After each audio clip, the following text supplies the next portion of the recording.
High everyone, welcome to my mini blog आणि 100 days of चॅलेंजचा आजचा आपला 9वा दिवस. आपण एक बिटकॉइन मध्ये ट्रेड प्लॅन केलेला. त्या अगोदर आपला बिटकॉइन मध्ये काल एक ट्रेड चालू होता. तो आपण एक मिड नाईटला आपला तो ट्रेड आपला एक झोन मध्येच राहिला. सो आपला त्यात एसएल पण नाही गेला आणि आपलं टार्गेट मध्ये पण नाही आणि ट्रेड जिकडे पंच केलेला तिकडे पण नाही पोहोचला. सो एक झोन मध्ये चालू होता. त्यानंतर आपल्याला एक त्या ट्रेड मध्ये इकडे आपल्याला एक मुवमेंट दिसली. त्यानंतर मी लगेच C2C मध्ये शिफ्ट झालो कारण मार्केट एक पूर्ण झोन मध्ये होतो. सो तिकडे एक आपला C2C एक्झिट झाला. लगेचच मी एक अपसाइडला ट्रेड प्लॅन केला. सेम ज्यावेळी C2C कट झाला त्यावेळीच बुलिश साईडला एक छोटासा बिग क्वांटिटी मध्ये एक स्कॅल्प केला. तर आपल्याला इकडे आपला एक हे बघू शकता आपण.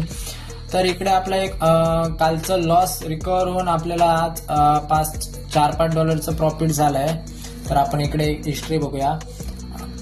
इकडे आपल्याला एक $9 प्रॉफिट आणि एक $3 सेम बिटकॉइन मध्येच आपल्याला झालेलं त्याच एक ट्रेड मध्ये. तर असा आजचा आपला दिवस हा पूर्ण होता आणि आजच्या दिवशी जास्त डॉलर नाही तर $4-5 प्रॉफिट झालाय. धन्यवाद.